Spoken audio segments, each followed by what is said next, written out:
Don't doily likes to keep that 9 out of him at all times. At this point, now you're, you know, holding up a goddamn investigation. Ready to roll? Yeah.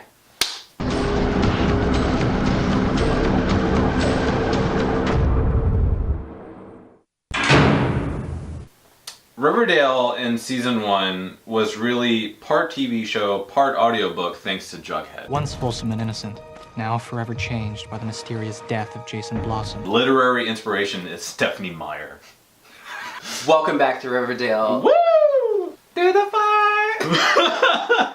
Chapter 2, A Touch of Evil. We've just found out that fucking Jason Blossom is dead. He was shot in the head. The town is aflutter with rumors and speculations. Who did it? Who done it? Dozens of people are gunned down each day in Riverdale. But until now, none of them was important. You know who's gonna get to the bottom of it? Detective Jug. Why? Because he needs to write a book to get into college, apparently. Where the fuck is he going? The Ayn Rand School of Literature? Like... I think he said he wanted to go to, like, NYU or something like that, because that's where all edgelords want to go. Oh, god damn it. James Franco teaches a class there. If you are white and have black hair and you're just like, no one understands me, you should probably go to NYU. It's just my way of relating to the world. I love the beginning of this episode because it kind of picks off where Archie and Betty pseudo broke up and they're just looking at each other through each other's windows. This entire show is just long-form Taylor Swift video. Just hold him aside. Are you okay? No. If you're out there listening to this creator of Riverdale, whose name I always forget, please, can you give me a fucking Taylor Swift moment with Archie where he's just singing through the fucking window? Archie's eyebrows are a mustache if you cut it in half. Someone pointed that out to me a few months ago, that she was just like, every time I watch the show, I just can't stop looking at his eyebrows because those aren't real. I was like, what do you mean? She's like, they're just so thick. And it's like, it's just not real. This has changed my whole perspective on life. You'll never look at his eyebrows the fucking same. They just look like they're taped on. Your eyebrows need to fill in or something. Jesus Christ. We were discussing prior to recording how Alice Cooper is one of the greatest rock stars, but also one of the greatest characters in this show. I love that how whipped she has Hal. Can you warm up the car, Hal? I'll be right down. Well, that's the thing. Alice is fucking crazy.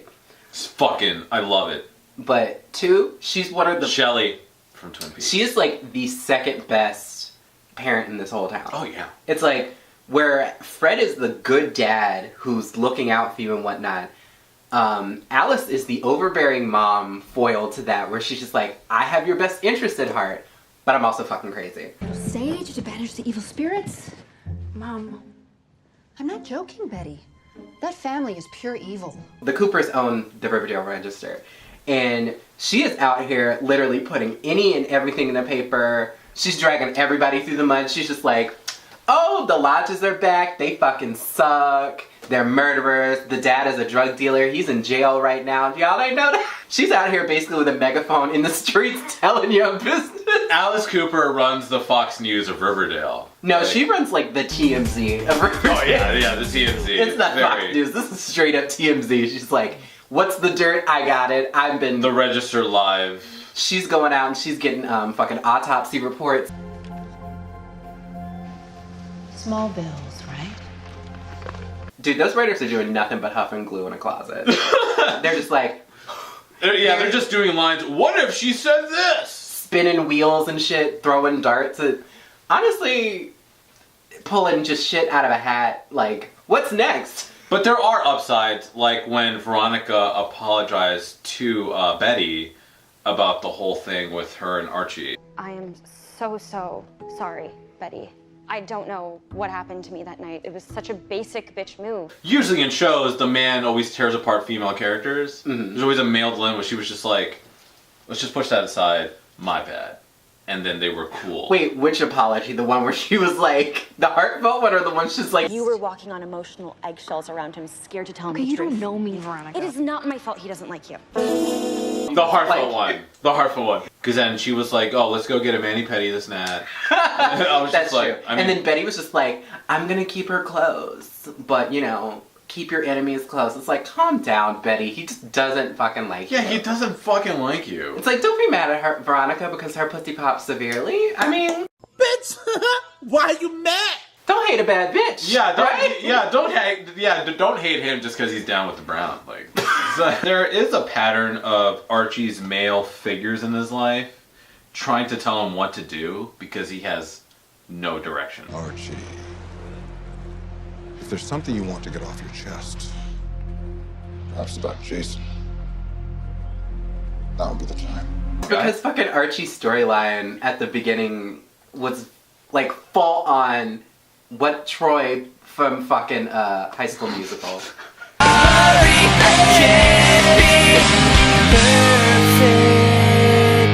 You're starting to see why his mom left him. She didn't leave her husband, she left her fucking child. Fuck this kid, like he's such an idiot. Around this point in the storyline, this is like when Archie's... Because Archie has pretty much got a very strong moral compass where he wants to do the right fucking thing. Yeah. And like... Mr. Gryffindor. Where are you going? I'm charging my laptop. Leave me alone. Just keep talking. So Archie wants to do the right fucking thing. And be like, hey, we need to tell them that we were at this river and that we heard the gunshot and blah, blah, blah. And then Miss Grundy is all... If anybody knows that we were there, I could lose my job. You could be expelled. We could go to jail. Pedophiles, they be fucking trying to tell you what's gonna happen. They're like, oh, you can't do that because of blah, blah, blah, threats. It's just like, nothing's gonna happen to Archie. I can tell you that for a fucking fact. Yeah. Zero is going to happen to Archie. Her ass, however... To jail. You going to jail, bitch? And she should have, because the bitch needed to be in jail. Period. That's it. She needed to go to jail. They need to take her ass in there and rough her up. We need to see her on Orange is the New Black getting her ass beat.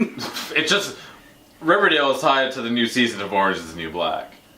Hey, if that fit into there, I would have been like all for it. I'd be like, yep, let's watch it. I'm like, let me watch this bitch get beat up. When Elizabeth Cooper threatens Cheryl, is when she goes full Dark Betty. Get out of my house. Not until you tell Cheryl, me. get the hell out of my house before I kill you.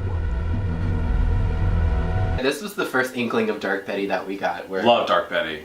I don't even really know how to explain Dark Betty other than like she's just Betty unhinged. Betty unsolved. Take that, BuzzFeed. When she threatens her, I was just like, holy shit. Like this is a flip side to her character that I'm thoroughly invested in. Yeah. I love a good crazy bitch. I do too. I mean, I thought that was gonna be Cheryl, but Cheryl's a little bit more... Cheryl's just... Annoying.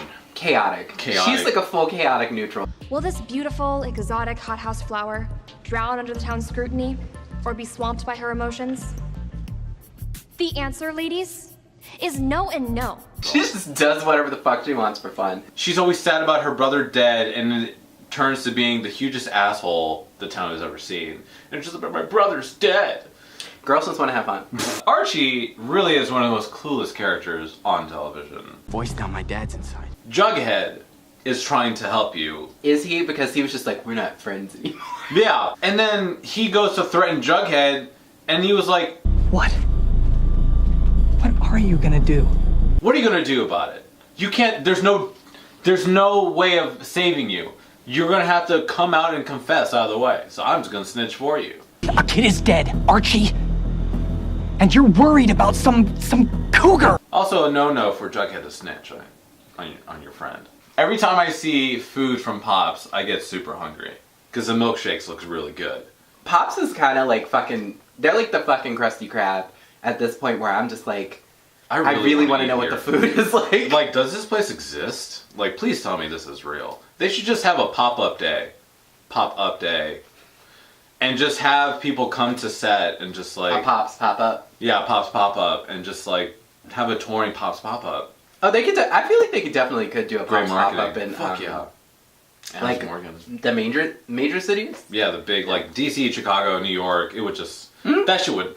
Texas, it would just fly off. Like, I would line up for that shit. One of my favorite things is Reggie being recasted after this season, because enjoy him in season 1 because he's gone now. Charles Melton was a better Reggie. He is a better Reggie. No offense to Ross Butler. Ross Butler, but he is way better in 13 Reasons Why.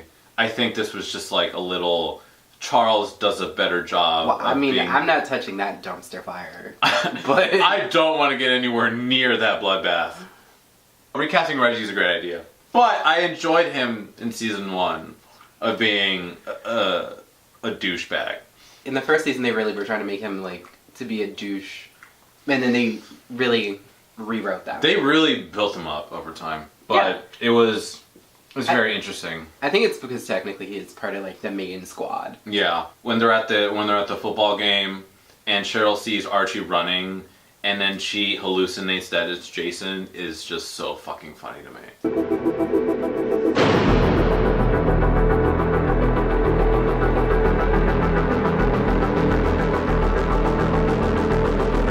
It's fucking hilarious because one, they're outside cheering and shit in the rain, and I was just like, really?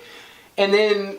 And they're having electrical gear and instruments playing in the fucking rain. I'm like, people are going to die, and the mayor's like... Now, please, join me in welcoming to the field our very own River Vixens and their special guest stars, my daughter Josie and her pussycat. It's fucking pouring rain. The microphone she's touching, all the guitars, like everything, you're setting up your daughter to be murdered. Hey, sometimes you gotta risk it for that record label. You better shuck and jive. This was definitely around the time where I was just like, oh, the music in this show is really good. Yes. SUGAR, you ain't her. Oh, honey, honey, put money on that bird. Let's keep it in a circle, you everything I deserve. Baby, want your sugar, I'm ready to get served. Sugar. Especially with, like, the Pussycats and stuff, because they actually had them sing and shit like that. I was super happy that that band was included, because I was like, Josie and the Pussycats, like, whoa, so they're including the whole thing. Yeah, just for a hot minute. Yeah, so I'm on board with it. I was very happy that was brought to, like, the new age, like, the new era of television. I was very happy, because last time I saw them do anything was on Scooby-Doo. Yeah, but also, like, teen drama shows, they used to have, like, actual musical performances and stuff on them, like 90210, or the 90210 reboot, because I never actually watched the fucking original. So the 90210 One Tree Hill would have. One Tree Hill, Gossip Girl, they would have actual people coming on there and singing and stuff. Smallville had people on there. Yeah, Charmed, way back when, they used to have musical guests and stuff on there. Yeah, everyone had musical guests. Buffy, too. Buffy did have guests. So the incest between Jason and Cheryl is implied strongly. There's no way to segue into this. There's just no way. I was like, we're talking about music. So music, by the way, fucking your sister is quite interesting. You know how you segue into that? Game of Thrones. Well, that's fucking true. Yeah. It's so... That question is never answered.